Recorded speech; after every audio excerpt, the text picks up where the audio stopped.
This week, Republicans in the House held Attorney General Eric Holder in contempt.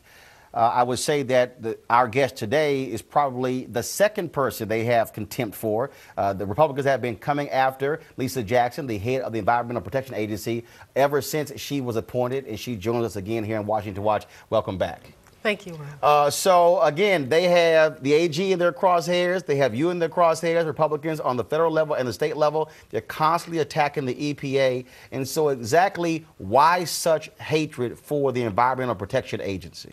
It's actually inexplicable. None of us can figure it out, especially when you think a little bit about what EPA did and who founded the EPA. EPA was founded by a Republican president, Richard Nixon, of all people. And it was founded because there was a recognition at the time. Remember, rivers were on fire. You couldn't see outside at noon on a smoggy day in Pittsburgh or LA. There was a recognition that we needed at a federal level to have leadership and action to restore our environment and protect human health. Now, in Congress, when they can't stop something from going forward, what they often do is they cut the funding. They want to cut the EPA back to 1998 budget levels. What would that do to the EPA here in 2012?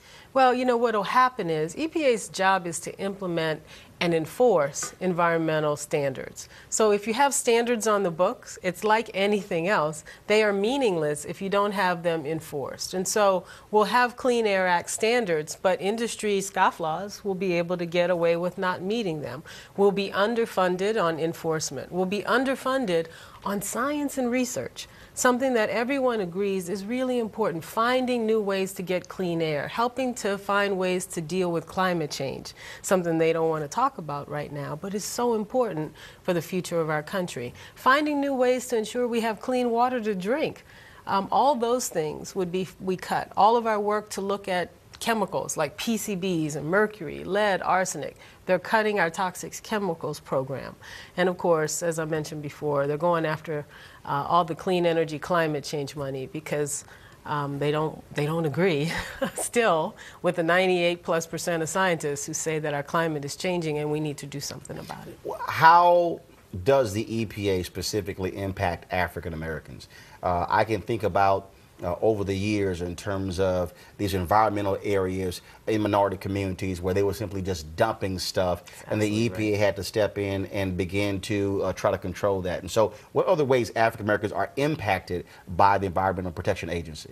Maybe the way to answer that, Roland, is to talk about some of the problems in our community that are directly related to air or water or where we live. Let's talk about asthma first. For the average white American, 1 in 10, maybe 1 in 11 is the rate of asthma. It's 1 in 7 in the black community. So we're much more likely to have asthma, and then air quality is a direct cause of an asthma attack.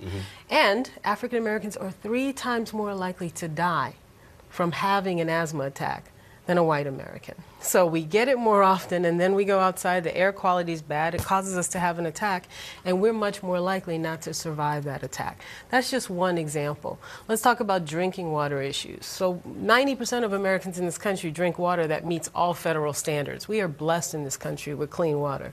But poorer communities and communities along our border with Mexico, Native American communities, communities of color primarily make up 10%, or rural Americans.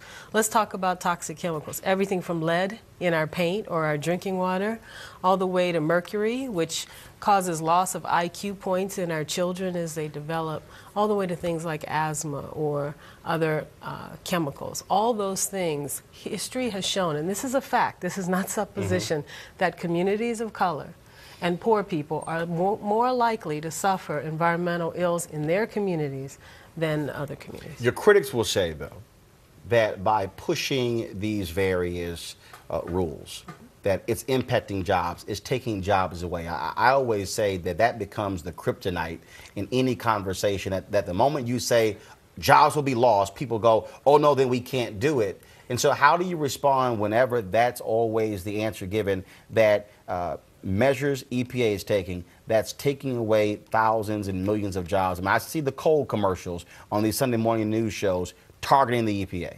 Yeah, well, they're going after EPA, but the facts don't bear out the claims they're making. First off, EPA has been around for 40 years. There hasn't been one economic downturn or loss of jobs that's ever in this country been blamed on the fact that we insist that you don't pollute our air or that you don't pollute our water, the fact that we have strong environmental laws and an EPA. So that's number one. The facts aren't there. Number two, we're very mindful, because the president has asked us to be, that this nation is trying to grow jobs in this economy. One of the ways we believe you do that is to set standards that are actually job creating. Our mercury and air toxic standards create 41,000 short-term construction jobs, net positive for jobs, create thousands of longer-term jobs. What we're doing is investing in our energy infrastructure here, removing mercury, removing arsenic, removing cadmium, removing lead, and at the same time creating jobs. That's actually how the environmental movement has developed. And there are millions of Americans who actually work in fields that are related to cleaner air and cleaner water. Well, I'm quite sure, again, that with the constant attacks, you and the AG have a lot to talk about in terms of being able to sort of rub elbows and say, you know, how do you throw some sharp elbows back? So. Well, you know what? The Attorney General is very capable, and I like to believe that at the end of the day, facts will win out. But it is troubling that some of the attacks become personal, and some of them seem to have put aside the fact, in my case, that overwhelmingly Americans say, you can ask them today, do you think it's a good idea that we have mercury standards for power plants? Absolutely. And yet if you went to Capitol Hill, you would think that Americans want to roll back all of our environmental standards. They do not.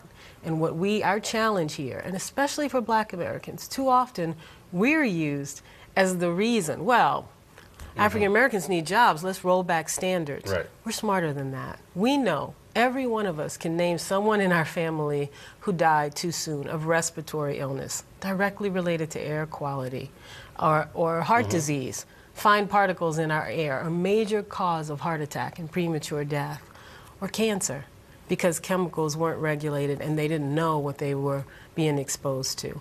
It's short-run folly to think that we're going to do better by allowing more pollution in our environment, because studies show we're going to see the results of that pollution more disproportionately. Yeah, we certainly appreciate it, and thanks for coming back. We'll see you soon. Thanks for having me.